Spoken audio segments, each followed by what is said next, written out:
my back. And last week we worked on, if you were in the standing position, how to come in and pull into some good leg locks and to get into some good ideas, right?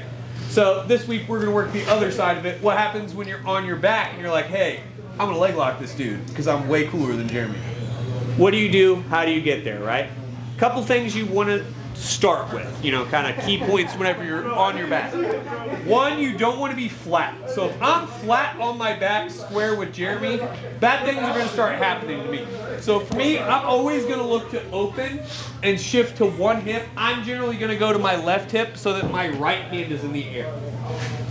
Right? I'm right-handed. I want to be able to work with my right hand. So I'm going to shift to that left hip, keeping that elbow tight here to my knee. Once I'm here, I'm going to look to connect with Jeremy.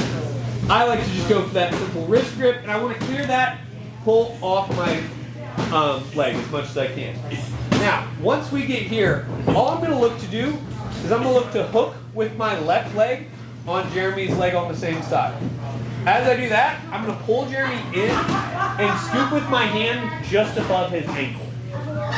That's going to allow me to shoot my leg in and enter into that weave here. Now, once we're here, all I'm going to do is straighten my leg, scoop Jeremy's heel, and drive my hip in. I'm just looking to sit his butt back with my leg here. Now, what is now my top leg, which is my right leg, I'm going to keep tucked tight to his butt. My other leg, I'm going to keep tight to his hip. Now I have a good scoop on his leg here. You're going to have a couple options. I'm going to turn here just a little bit. A couple of the options you can go to. One, you have that outside heel hook. Two, you have that straight ankle lock. Tonight we're just going to start with the straight ankle and kind of evolve from there because I'm going to look for the outside heel hook on the next one, okay? So just so we get better at our outside heel hooks, our thumb's going to come on that track right under the ball of his ankle. We're going to tuck his toes right to the back of our tricep here. I'm going to connect, arch, and finish. So it'll look something like this when I'm here with Jeremy. He's going to unload himself here. We're working, boom, I get my connections here. Boom, I clear. I'm going to push, pull. That's going to allow me to set that scoop.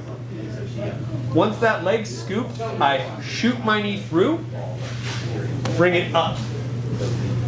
As soon as I'm here, I'm scooping the ankle, setting him back. Now, you can keep your foot in the middle of the crotch. I don't like to do that. A variety of reasons why. They can start to pull it through, all those things. So I'm going to instantly look to just shin Jeremy right in the nuts because it's his fault for not wearing a cup. As we're here, we're going to look to punch that straight ankle here and finish. Questions on that? Chat aloud. We're being careful about reaping, or does this matter? Not so much today because we're setting into some reaps and stuff. It's just part of the game. That's going to be the next one. Is basically how do you reap them through to a heel hook? Because it's part of the game. You all got to start learning to do it. So, other questions here? Cadillac. Are you pushing with the right foot on his hip? Like when you're scooping, is it like? Yes. Just like we would do on like our De La Riva sweep when we would switch positions. Same thing, I'm here. As I'm here, I'm pushing with that right leg. As I'm scooping with my left hand, and my left leg comes up. Bop, bop. Because that's what's going to allow me to set Jeremy down. Once I've set Jeremy down, boom, then I'm going to look to attack that foot. Adjust my feet as needed. If you reap across, I don't recommend that early in your leg locks, only because it starts to set you up for some options. I would look to keep my heel in, posted tight to the hip.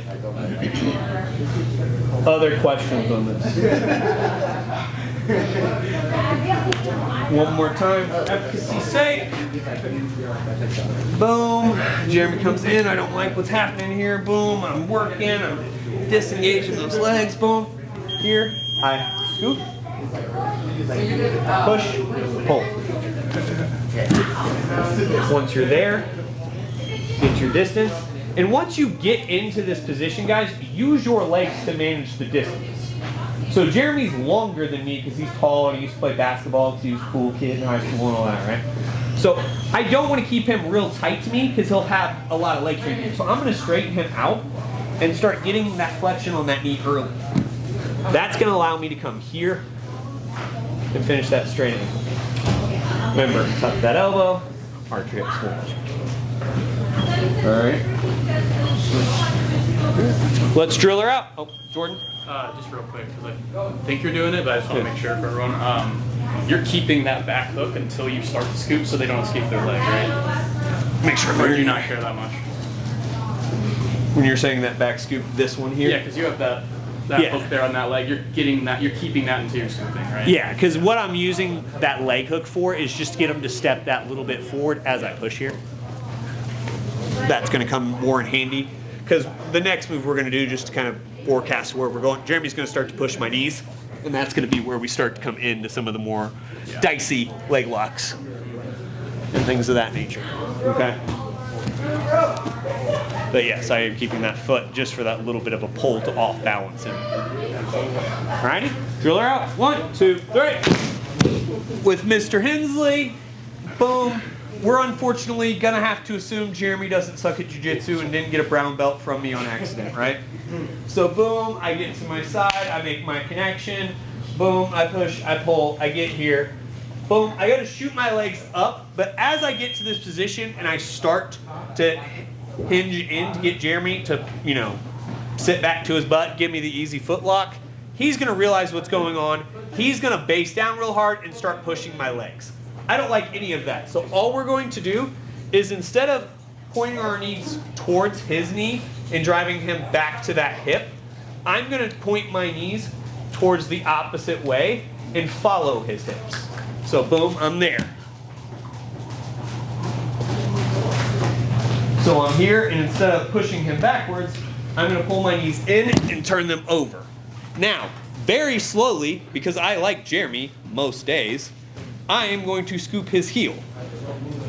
Once I scoop his heel, if Jeremy moves wrong here, he tears his own ACL. I don't even get the chance to. Boom. All we're going to do is very slowly apply pressure, and Jeremy gets to tap. Now, couple key details here. 1, when I'm here, I have that scoop. I drive that over. All I'm going to do is pull my elbow back and reattack it. Once I'm here, I'm drawing with my thumb that line around his heel and connecting my hands just above his Achilles. Here. Now, I'm going to slowly turn my hands over here. One thing you need to be aware of, your bottom leg is not in danger, but it's not particularly safe. So when possible, yeah, Jeremy's going to grab it at least. You want to try to hide that. Always, realize when you're in footlocks, hiding your other foot is about half of the game. It's not just being able to attack, you have to be able to hide stuff. Because they're trying to footlock you too. That's why I refer to it as a shootout. We're both going to get there and one of us is going to hit a shot. Right? Here, all I'm going to do is I'm not trying to turn his ankle with my arms. I'm trying to turn his ankle with my chest, back, and arms. Here. I'm going to follow it through. Now, Jeremy comes back. We need to be very careful and very slow with that. Okay? Because if Jeremy moves wrong here, I'm not exaggerating, I'm not kidding, I'm not lying for effect. He tears his own ACL. Yeah, you will. I've seen guys do it. They're like, oh, I'll just roll through this and rip their own ACL. So, we're here, we're working, boom, things are happening, boom. Boom. I pull in, boom, go to scoop. Jeremy immediately realizes that, boom, I turn my knees. My elbow comes around, hand comes here, and I'm just looking to follow that ankle through. Even if we end up back in that same position, which is pretty common, most people will start to roll there. You just follow it until you get the ankle. Questions on this one, guys? Chat left. I want to see your detail on when you scoop. Yeah. I want to see how you're loading your shoulder once you get in. So boom, I'm here. Boom. Here. So this one here. Yeah. So boom, I'm pushing back here. scooping under and driving my knee up. Okay. Then once I'm here, that's when I turn my knee over and my elbow comes out and around. Because then as Jeremy follows through, I can still hit So you're sliding kind of almost, all the way through. you're like adjacent to his leg now instead of. Yes. Other questions on this one? Like I said, a little bit more of a dangerous one. Go slow, go controlled, be nice to your friends. But can be a nice one to hit, especially as you start to move up into the no-gi ranks. Advanced and expert divisions are allowing heel hooks from everywhere now. I mean, there's nothing I can do about it. Other than, again, any other questions? How did the hood come out once you? So I'm here, boom, boom. As I'm here, I'm gonna turn my knees over, boom, out. Yeah, there's not a ton of like, you're just kind of getting your elbow out of the way to follow it. And then all you're really looking to do is get those toes on the back of that armpit again and follow that through. Because as I'm here, even if I don't get it on that initial reap, I can still come back in and I'm still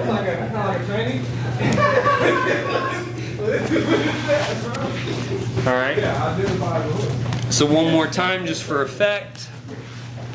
Boom, I'm working with Jeremy. I don't appreciate him trying to pass my guard because that's really rude of him. Boom, I come in. As I get here, let's say I can't sit back, he's gonna start pushing on my legs. I don't appreciate that. I turn his knees over, grab that heel, follow it through.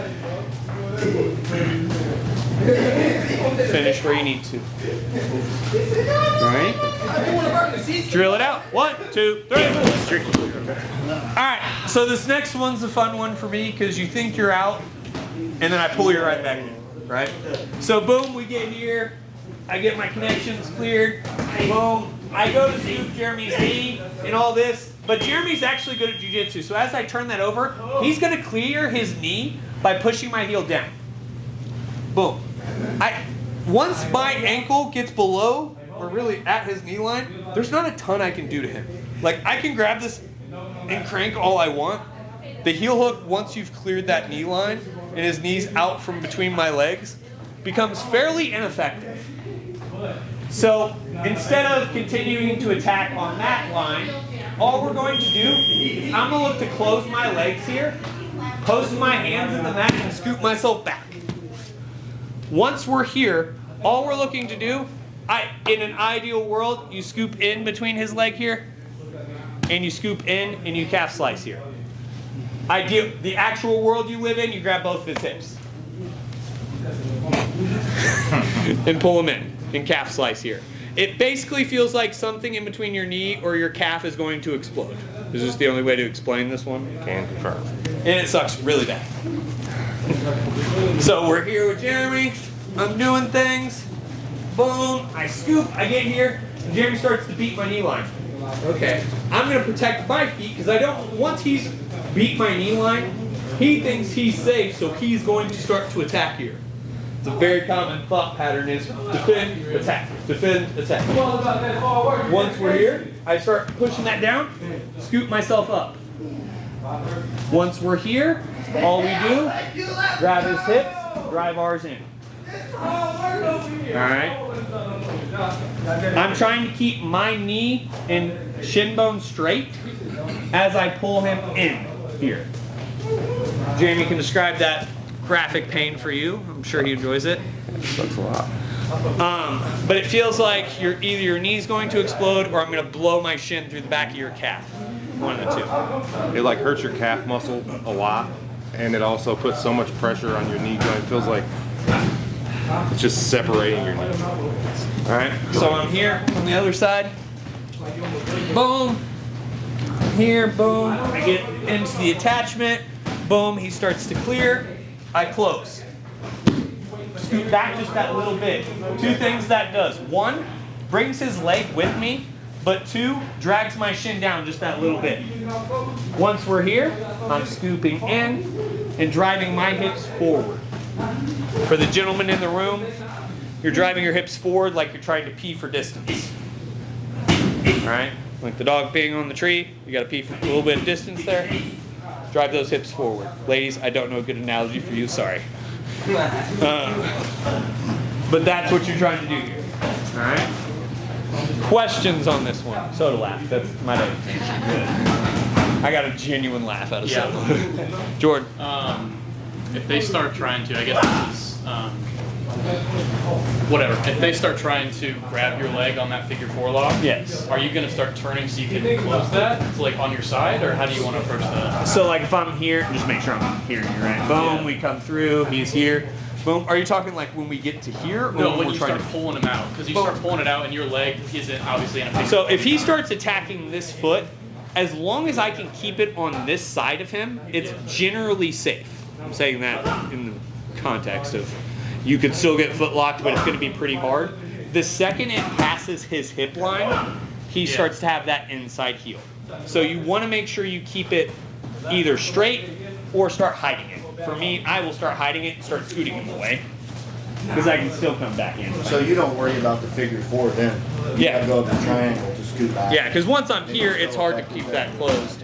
But once we're here, I can just grab up. Here, here. Grab a hold of something and pull him back into Can you you. like stomp your foot? Yeah. Is that, like stomp this foot on that foot? Oh, yeah, you can come back into like the pinch here, the knee pinch here. Where is your finish still hugging then? Oh, yeah. All this sucks for Jeremy. Very quickly. All right. Other questions on that? Yes, Kat. How far is your shin between his, or like how, I don't know, how many inches in front of the, So, in an ideal world, when I get here, right? Jeremy gets here, boom, I go to the knee, he beats it. I'm looking to have that as close to his knee pit without being in it. So I don't want to have it to where like his thigh's sitting on my thing, but where that calf kind of starts to thin out to reattach into the knee, that's where I'm putting my shin. Yeah, it sucks. So for those of you who can't see that, so when I'm here, you have manly calves like mine. It's thin, thick, back into thin. We want that right where that it starts to come back into thin. It's how my hourglass shape is. But that's where you want to put it. It's kind of right. You don't want it in the full pit of the knee. It's right as that calf starts to thin out, where you can apply that pressure. Other questions on this? Can I see that part one more time? Yep. Yeah, let's do this side. Boom, I come up in, boom, here. As we get to here, I close, scoop myself back, and I'm right here. Can you all see that? So I'm right. I don't want it way deep in the pit of his knee. I don't want it way back behind his calf. I want it kind of just at the top of it. Here, there. That way when I'm here, Jeremy gets to feel all that fun knee pressure. Is that possible? He can switch his foot to the other side? Yes, because what will be the counter to all this? Counter to the counter till everyone dies. Till we die. That's jujitsu is very simple. I do something, he does something until one of us dies. Like that's jujitsu, in a nutshell. So when I get here, boom, he starts to come here. I start to come here. He's going to come over. Problem is, I'm going to be super reaped here. So I have two options. I can either stay in and start reattaching and try to start scooting back up, which is nice. Or if the knee line's already bent and I don't feel like I have a good reattack here, you can just clear out. So if he oversteps here, you're safe still, which is the good part. Most of the time they're gonna try to kick you in the butt and run away from you. Right? Yeah, Right? most of the time they think it's still a heel hook, so they're going to try to kick out, which allows you to just grab their hips and pull them. All right. Except for you guys, you'll be smart. You'll know that this is calf flexor. John's a mastermind. All right. Other questions? can you do that same amount, the grab 4 times? Just an overstep. Watch. We're here. Boom. I go to scoop. Jeremy doesn't like that. Boom. He's here. Big overstep. There. The problem is, if he misses that, I start to come in here. But if he's smart, if that happens to me. He's going to start dropping his knee out. I'm going to clear. But if you don't, and you scoot forward, can you go belly down and use knee bar from that, or is that too complicated? Too complicated. So when he steps back over on that, you're right back in the calf size. Yeah. Okay. That's cool. That's the fun and not fun of leg locks is every defense is also an attack, and every attack's also a defense. That's why like you'll hear Gary Tonin talk about it when he's like, oh, I go for leg locks and I just fucking send it. Because if I'm more aggressive towards your feet than you are to mine, I have a better chance of getting them. It's not the greatest jiu-jitsu plan all the time, but it does work. All right. 1, 2, 3.